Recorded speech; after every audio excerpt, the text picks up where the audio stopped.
Hey folks, Mike and McGee here. We're out here today, but first, listen, what do you hear?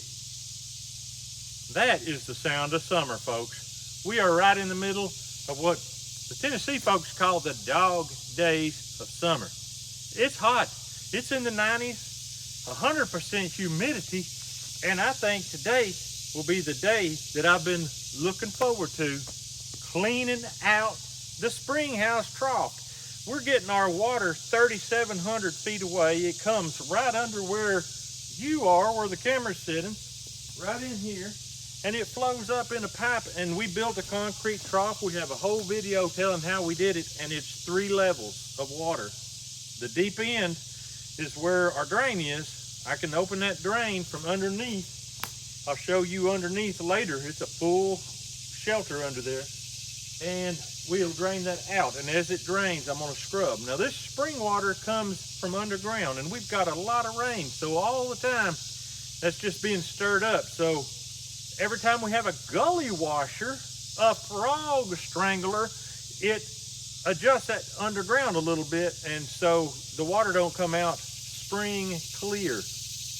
It does later, of course, when it all clears up, but for that little while, it's pretty dirty. And I do have a filter on it, but it's not a perfect filter that filters out everything. So what you're gonna see in here is a dirty trough, but you have to remember, I have not cleaned it since winter. So it has been months and months. This is not bad at all. Every bit of dirt that flows in stays in because my overflow is right at the very top of the water line and dirt doesn't float. So you're gonna see the whole kit and caboodle. Now, well, it looks like we got ourselves a leopard frog in here. It is moist and cool in here, or cooler, I should say. It's not cool in here, but when you get this much water, this many gallons, it does cool the area a little bit. Oh, gotcha. Look at this little guy. I love leopard frogs for multiple reasons, but look how pretty he is. I'm gonna let him go in the woods and he's gonna hop away, but I just love, they're not easy to catch. That was easy because he was in the chair, but you get one of these in the woods, once I let this guy go, odds of catching him are very low. Let's let him go now. Little fella, the people on YouTube thought, oh, he went the wrong way. They can't see you hopping there, buddy. There he goes. Look at these big hops. I mean, he's gone. That is quick. Those guys can move. As you see, water is not flowing. So I know for a fact the big rains we had clogged the filter for good. It went through several rains and it just kept flowing and it was good. But eventually it clogged up. There's little tiny roots and things that flow through there that get against that filter. I had somebody recently tell me the filter system that they had, something about water swirl or something. I need to look that up and see how that works. But everything I've got's underground. We're gonna go there and I'm gonna show you, before this video is up, I'm gonna show you my whole system and get it running and get this filled back up because I'm gonna have to drain this in order to clean it. Now we set our jugs right here when we fill them up. We keep on hand a few jugs of water for convenience sake being in the house, but also just in case this happens, that we won't have to just run down there and fix it real quick, because it is almost 3/4 of a mile away. Even though it's still on our property, we just have 66 acres, but it's on the far, far end. So I'm gonna get this out and we'll get to busy scrubbing. This, being a hot summer day, is going to be absolutely perfect for having hands in this cold water. Oh boy, this is gonna be good. As I showed you when I built this and when I sealed it, I used white cement to seal it with. It's a great waterproofer. And I put 3 coats on, and as time went on and I kept remixing that batch and reusing it, I think that my white cement became less and less durable. So I think the base coat's really good, I guess, but the top coats flake off. I'm finding that to be not so bad of a thing because it gets stained and dirty, and when you scrub it, it just comes right off clean. And I'm gonna show you how that works now. One swipe of the brush. Look at that. I mean, it is not hard to do. Not hard to clean at all. And it clouds the water up to the point to where you can't see the bottom of the deeper edge sections. But you can see how this is just cleaning right up. Now I've got a part right here where that concrete block set down, I guess, a little hard, and I'm gonna have to recoat this with the white cement. I don't know if I'm gonna do it immediately, like right now. I'll probably fill this back up and order some more white cement, and we'll deal with that later. But look how that cleans right up. So it's not that hard of a job. And all I have to do is open up the water in the bottom and it'll flow into my pond. So let's do it. So to get to the bottom, we just walk around the back. The boys helped me build this. It took us a little while to do, but we dug about an 8-foot hole. And that's where we take shelter if we have some kind of a tornado or something coming through. And this entire build is all on video. We've got it all. If you want to watch an individual process or if you want to watch it all in one big, huge video, we got it all. Look at them jars of food. They brought some of the potatoes in here. Not by no means all of them. Just a few evidently that wouldn't fit under the house.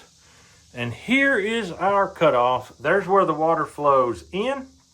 Here's where the water flows out. In order for the water to flow out, all you have to do is open the gate valve.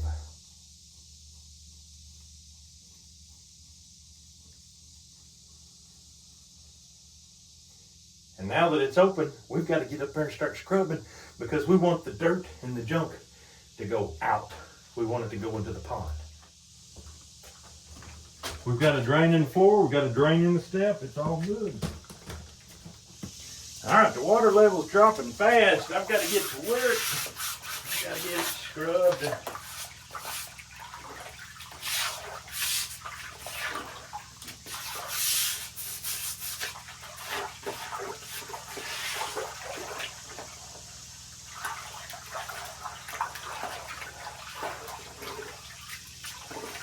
That's a good job for a hot day right there.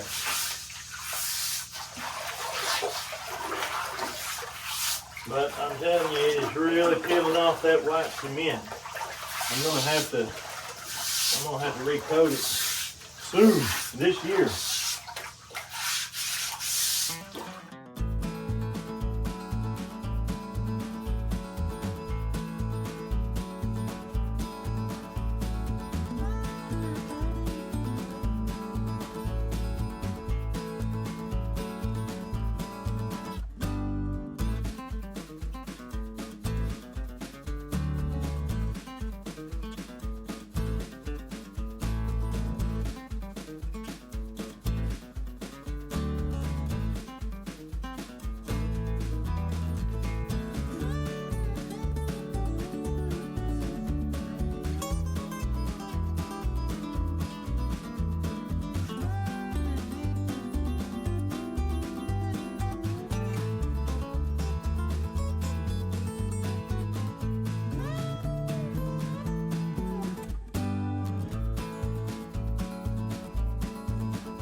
Well, that left me with a little head rush, but we've pretty much got it. I'm just gonna push a little trapped water out by hand, and that'll take a little more dirt along with it.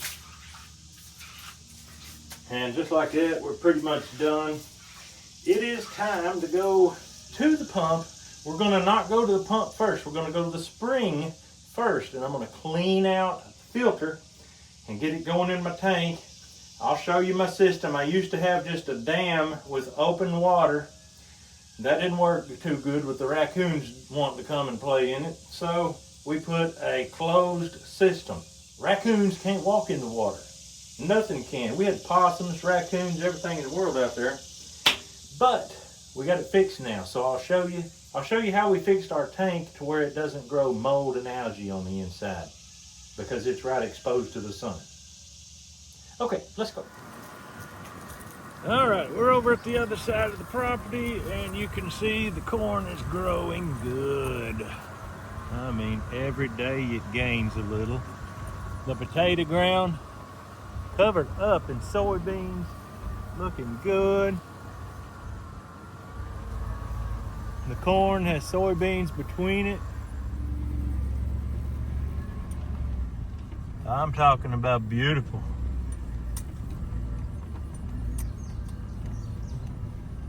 We had to dig the water line all the way over here, 3,700 feet.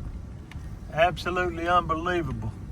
My orchard does not seem to have any or much fruit on it at all. Very little. But right here I got 3 full-size peach trees that didn't make a thing, even though my peach tree at the house, in the trees amongst all the woods, made 50. So that was interesting. Now we leave the corn and head on into the woods. The spring is on down.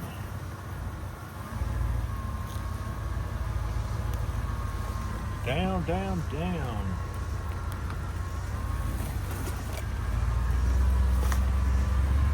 Now we're going up. There goes our squirrel.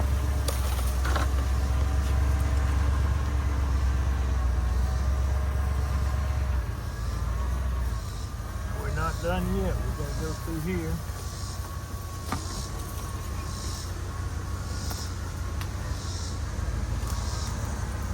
On around.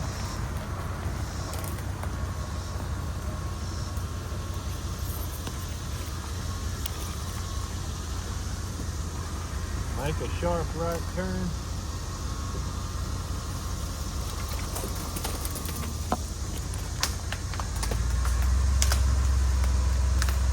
And right here we park. All right, this trail behind me here goes to the pump. That's not where we're going. We want to go to the spring, and it's that way. And there's a trail going down there. I'll show that to you right away, because this is the trail we're going to come back up. We're not going to go down that trail. All right, here's the end of where you saw earlier, and I'm just going to turn left and head down.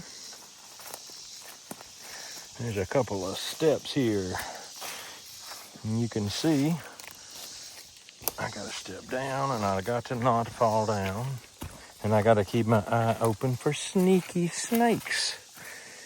Don't like sneaky snakes.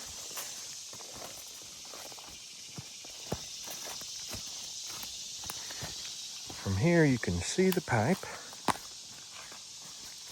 and the tank. Gotta get through these, gotta get around these grapevines without getting hung up.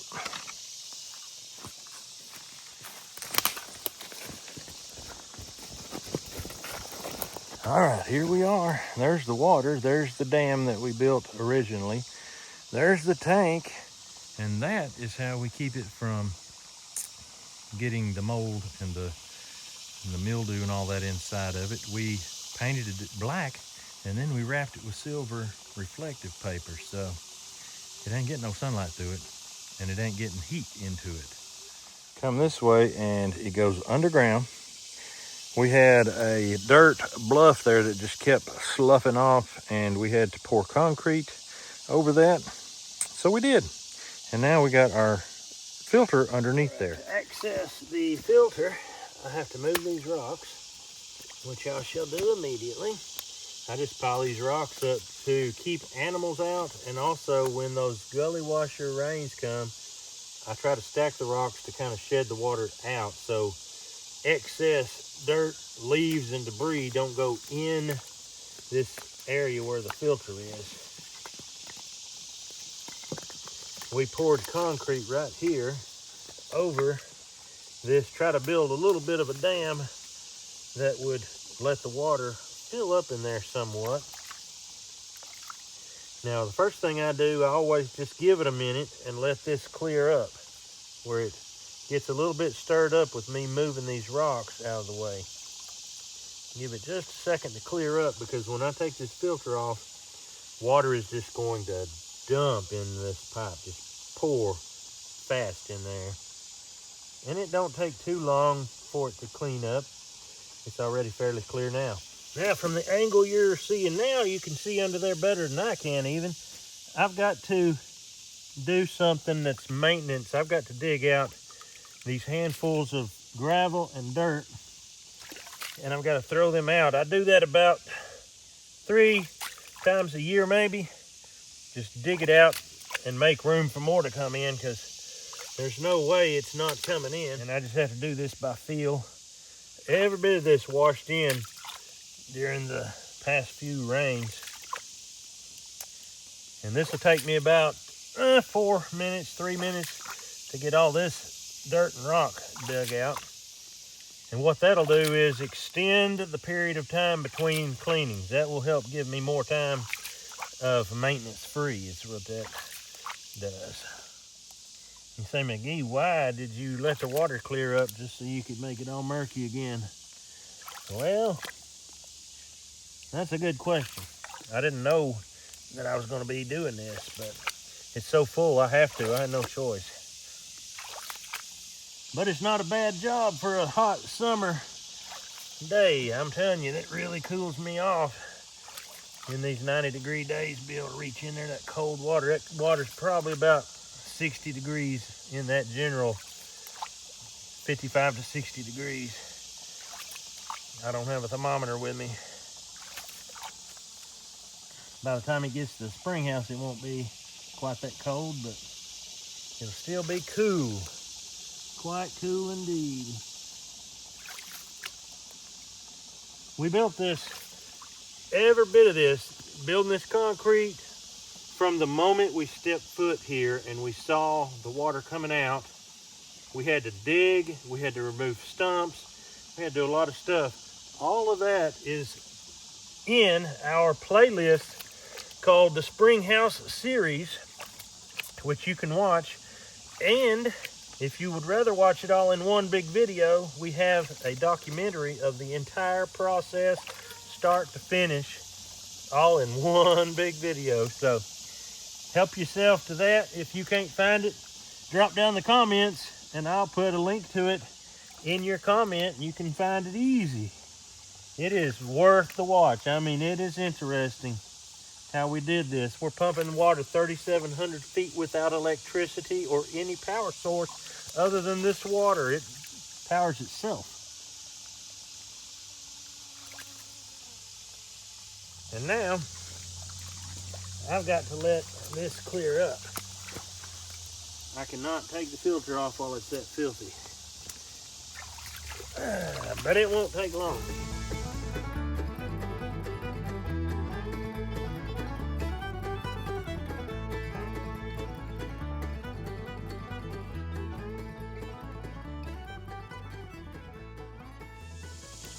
All right, that's clean enough. I'm going to reach in here and unscrew this. Try not to turn it too fast.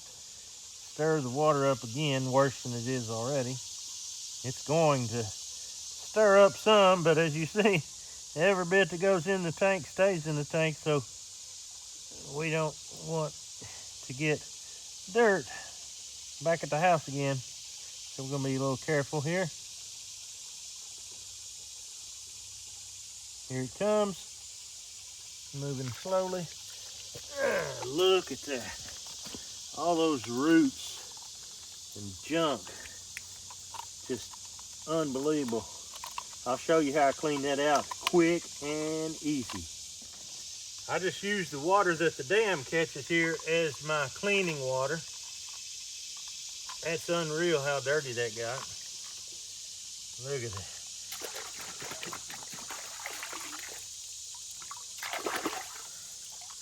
I just kind of fan those blades apart like that, and I mean, it's 99% done already.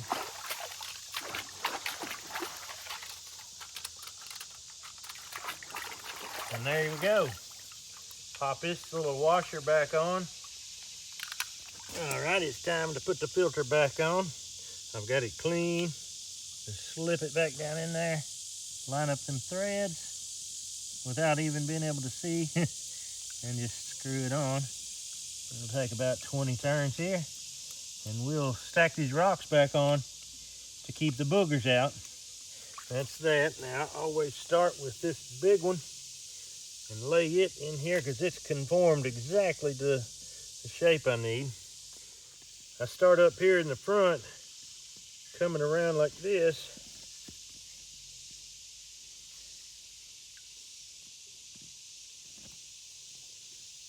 Since I am a roofer by trade, I understand a little bit how to keep water flowing off, and you do that by having the overlap underneath. That's exactly how that's done.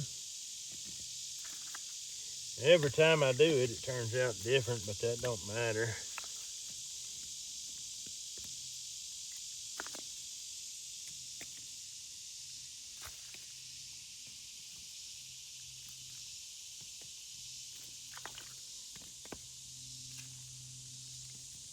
The main thing is to keep the raccoons out. I'm not so worried about rainwater. And if I was real worried about rainwater, I'd put a piece of roofing metal over it. But I'm not really that concerned. I just do what I do. All right, let's go get this spring pumping. We need to get the pump in gear. All right, starting at the tank and working our way towards the pump.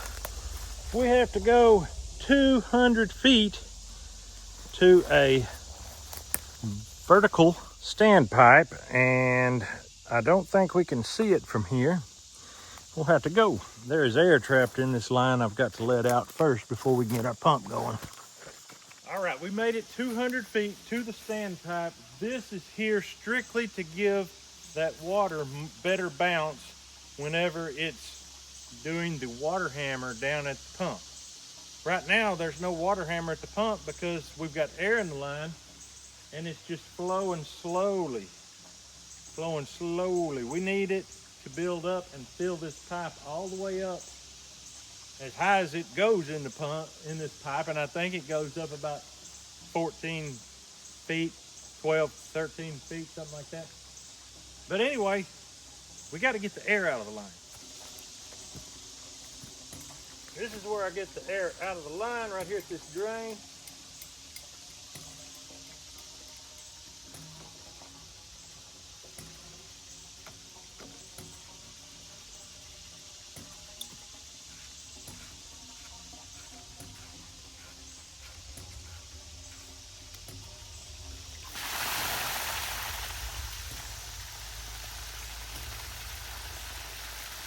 If there's air in the line, it should stop running.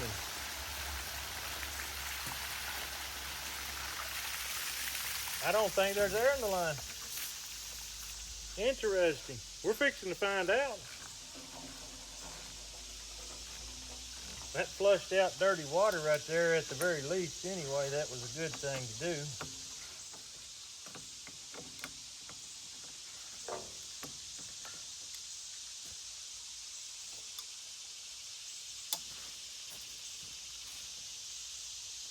Now I'm going to go down there and shut the valve at the pump and allow this to fill up. It's already pretty full. I've got 96 feet of drive line running through the woods right here. It's steel mostly. At the very end, it is PVC. But it starts right there at the base of the standpipe. and runs straight as an arrow down here to the pump. All right, I'm gonna shut this valve right here. That will cause everything to fill up behind, and we'll see if we can get it going. This is a stainless steel button ram pump.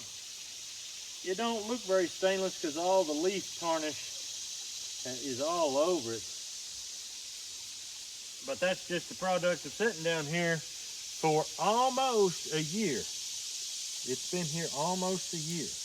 Last time I had this problem with the filter plugging up and I came down to check it, I found that this big tree had fell and busted my steel pipe. You can see the steel line is bent, and I just came in and replaced it with a section of PVC here. Let's see if it's ready to operate. That's the way it's supposed to work right there. Look at that. So that is the only thing that causes the water to pump. There are some one-way valves and whatnot. There's the pressure tank there. And this water comes down the hill and hits it and goes through that one-way valve into this pipe. But when the water bounces back up the hill, the one-way valve doesn't let the water we pumped go. It has to stay going. It has to keep going. So every time this cycles like this, pumping a little bit of water. It's pumping at 3,700 feet. No power. That's unbelievable. And that right there is how I get spring water to my house.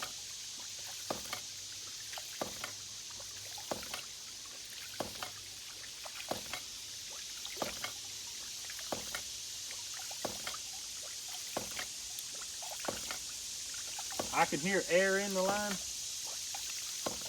so I'm going to hold this down and let the air come on out.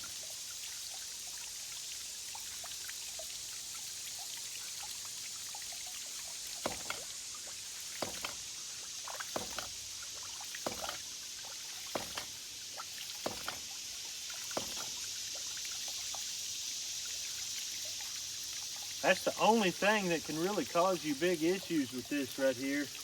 If you've got the nuts set properly on your bolt going up and down to give you the right amount of stroke, you just have to make sure there's no air in the line. Once you get the air out, you're good to go. It's good as gold.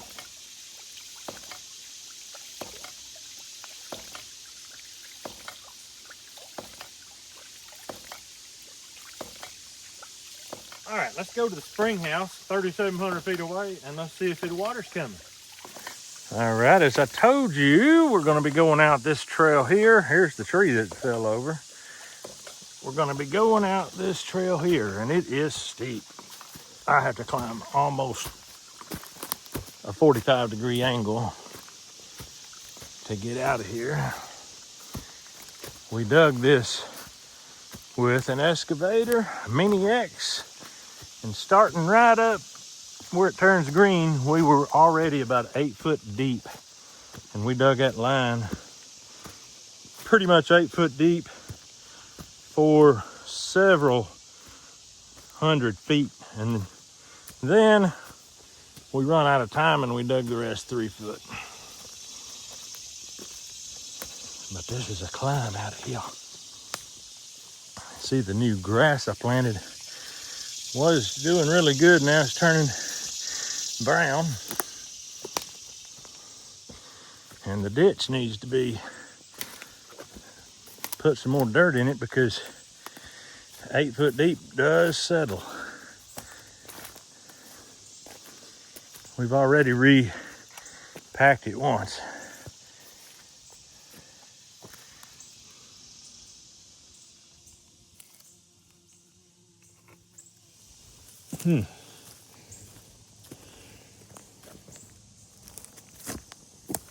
Maybe a wild animal living in there. All right, we made it back to the truck. Let's go. Driving out here, get to see my pretty corn every time I come down here. I really like it, I tell you what. It's already getting close to 10 foot tall. Some of it is 10 foot tall.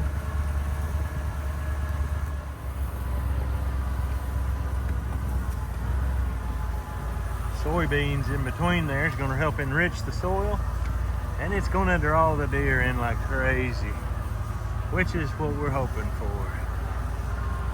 We just really need to put some meat in the freezer. Yes, we do.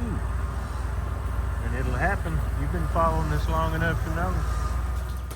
Hey, what do you know? We got water flowing. This is good. That makes me very happy. So I'm just going to push what water has been flowing here. Just clean a little more of this dirt out. Get that flowing down to the pond, and then I'm going to shut the valve and let this fill up. That's good. All right, we're just going to shut her down here. You ever see a cave cricket? Or a camel cricket, they call them? Well, there's one right there. That's a cave cricket. Camel cricket. They kind of look like a spider, but they're not. And I really like those things.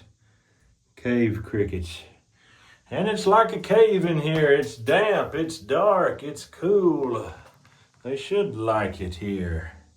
Welcome, little fella. All right, she filled up. I think she filled up in about 3 hours. I actually didn't come out here and see it until it was actually full. Something like 3 hours. That's about how long it took. I've got me a old peach cider jug here. I'm gonna just fill her on up. We'll get a look at some good old spring water. Tennessee spring water. I tell you what, I make my coffee with it every morning of this world, and it is good. I love it. I drink it also because I don't drink milk anymore because it makes me fat. I'm drinking it for breakfast, I'm drinking it for lunch, I'm drinking it with supper, and in between I drink it quite a bit. I have not had it tested, but the people before me that were generations before me drank it and were fine. I should get it tested. I know that, but I guarantee you it's safer than city water. They sent us a letter saying that it was beyond the limits for something about cancer and all this. This ain't that way. We're not in a highly agriculture area. We don't have a lot of pesticides, chemicals, and such like running off. Look at that. It's cold enough to make the condensation form on the glass.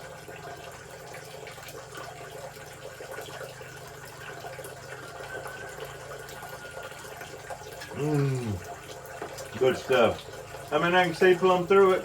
There's no floaters, no dirt, no nothing.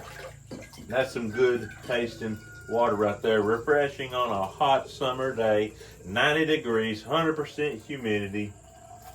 That's good stuff right there. And I don't have to go to the spring to get it. It comes to me 3,700 feet all the way up through here. Folks, if you have a place, even if you have city water, I've got city water because I love pressure. I lived as an Amish man with no pressure for a few years. I enjoy my water pressure. So yes, I have city water. I use it for showers and all that. I got hot water, running water. I'm not suffering. This right here takes my comfort level up a notch, let me tell you. Not only that, water security. If the city water goes away, I've still got running water. I may have to be the one running it to the house, but I don't care. That's great. If you have a place with water that has some area of drop where you could run a pipe like I do, all you need is a few feet of drop to get quite a bit of lift. Now if you have to raise it a lot, you need more drop. I've got like 18 feet of drop, and it's more than I need to get water here. I'll put a link in the description of this video for you to buy one of these pumps. The guy is a personal friend of mine that builds them. He'll take care of you. Stainless steel. You can't find another stainless steel button ram pump on the market. It runs 24/7. It's pumping water. It'll be pumping this water midnight tonight, 3 o'clock in the morning. It never stops. If it stops, I go fix it and get it going again, but it rarely stops. I think it's a absolute must if you're going to be as self-sufficient as possible homesteader. If you got a well and it's using electricity to pump with, that's fine, as long as the electricity works. And I would get me one of them well buckets that has the one-way valve on the bottom where I could pull my pump and drop a rope down and get myself some water as a backup, just in case, just from me to you. But I don't have to do that because I got spring water. And I love it. But that's all I've got for you today. Hope you have a great day. We'll see you on the next video.